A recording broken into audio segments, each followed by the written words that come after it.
وەک بینیمان نوێنەری سکرتێری گشتی نەتەوە یەکگرتووەکان لە عێراق داوا لە بەغدا کات موچە و شایستەدارایەکانی هەرێمی کوردستان ڕەوانە بکات. داواکەشی لە نێو کۆبوونەوەی ئەنجومەنی ئاسایشی نێودەوڵەتی بوو. من لەسەر ئەم پرسە میوانێکم هەیە. دکتۆر ئاراس قادر خۆشناو مامۆستای زانکۆ و پسپۆڕی کارگێڕی و دارایی. دکتۆر باسکردنی ئەم پرسە لە نێو کۆبوونەوەی ئەنجومەنی ئاسایشی نێودەوڵەتی و باسکردن لە بابەتی موچە و شایستەدارایەکانی هەرێمی کوردستان تا چەند گرنگە و چی لە بارودۆخەکە گۆڕێ؟ سپاس کاگامەر. کارێکی زۆر باش پاشی کرد کە چنین پلاسخار زۆر بە ئەمانەتەوە زۆر بە واقعیانە کە بەشێک لە ئەرکانی ئەوەیە مراقبەی یان چاودێری بەڕێوەچوونی یاخود جێبەجێکردنی دەستوری عێراق و کۆی گشتی کارەکان دەکاتن. چون ئەو بابەتە جگە لەوەی کە بابەتێکی یەک خەرقی دەستوری عێراقی لە چەندی فەقەرە مەسەلەی ئەوەی کە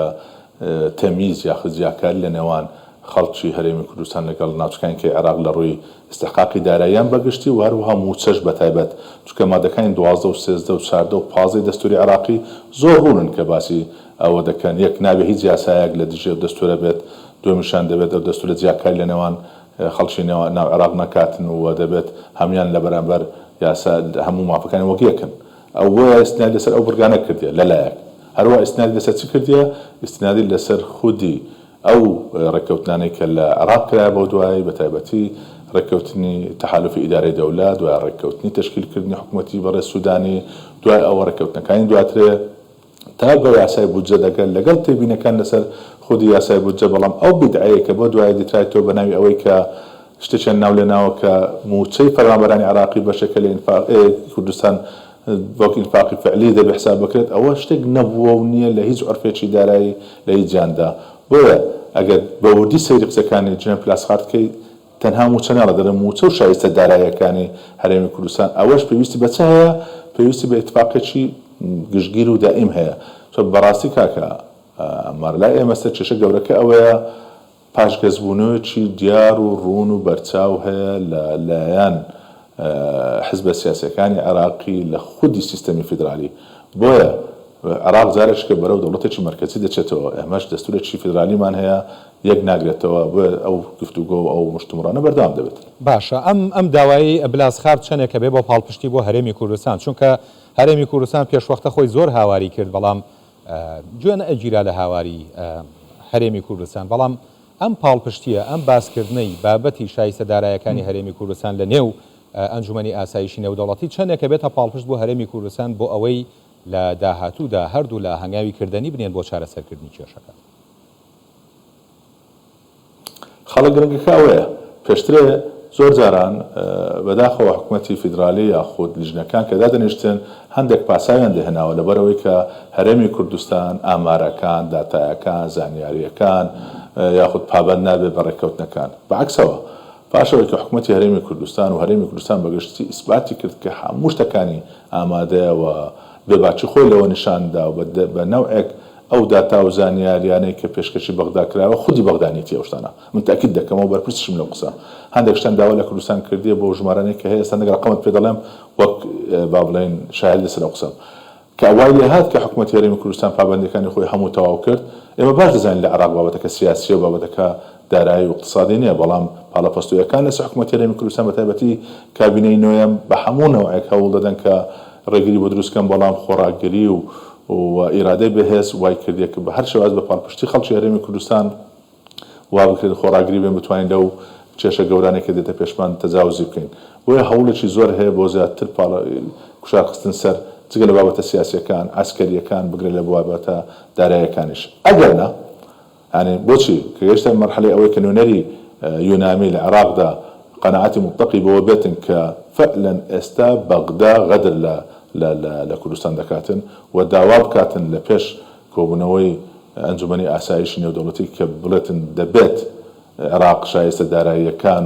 و بەتایبەتی موچەی فەرمانبەرانی هەرێمی کوردستان بەردەوام بنێری دەستخۆشەی دەکە بەشێکی ناردیە. بەڵام ئەو بەشە چەندە کاک ئەمەر بە ئەمە تۆزێک بەڕقم قسە بکەم ئەوەی کە قساسی خۆمە ئێستا ئاخرشت دەڵێت مانگانە 618 ملیارد دینار دەنێرین بۆ موچەی فەرمانبەرانی کوردستان. ئەو 618 بەخۆی حکوومەتی هەرێمی کوردستان بەجێرەی داتاکانی خۆی نزیکەی 900 13 تا 920 میلیارد دیناری پێویستە مانگانە بۆ موچە واتەوە بۆ خۆی 2/3 موچەی پێویستە باسی ستەکە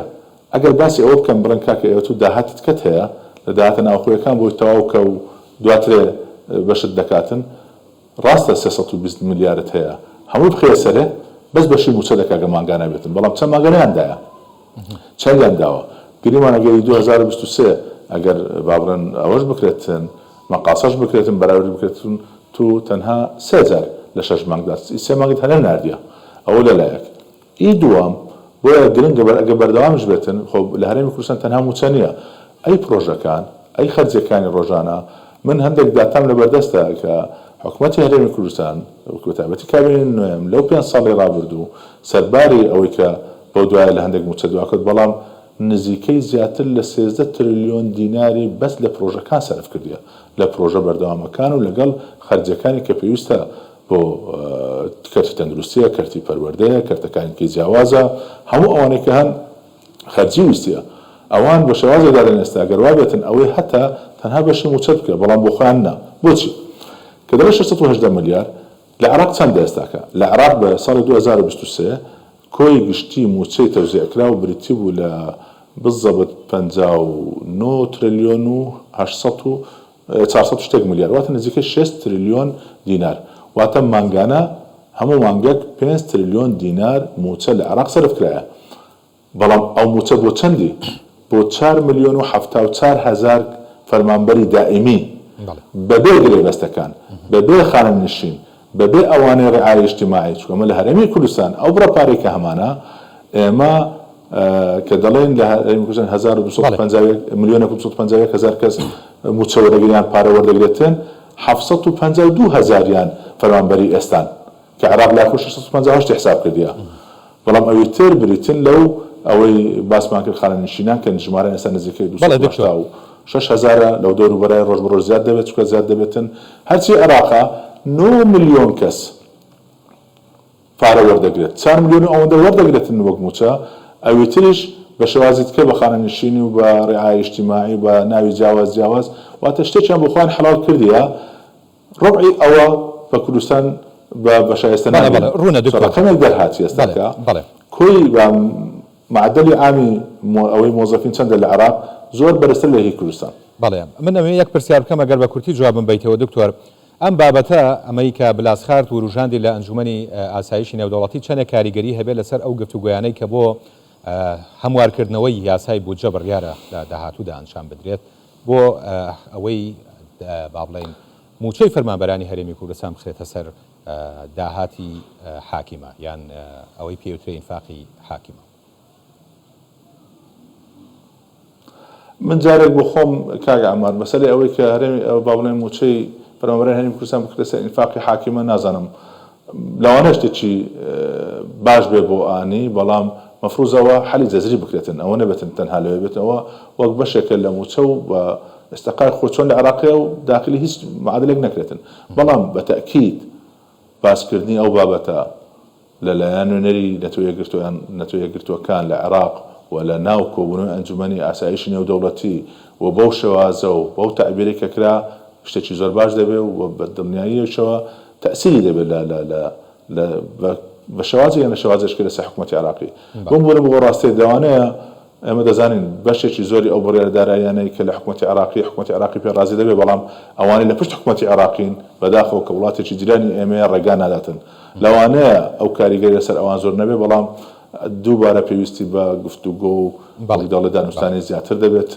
دەبێت هەندێک لایەن کرد ڕازی بکرێت بەڵام بەگشتی تەنانەت بە نێودەوڵەتیکردنی کەیسەکە ئەوە بۆ خۆی کارێکی باشە و چاوەڕە دەکەن کە ئەنجامی باشی بکرێتەوە. دکتۆر ئاراز خۆشناو مامۆستای زانکۆ و پسپۆری کاریگەری و دارایی زۆر سپاس بۆ بەڕێستە.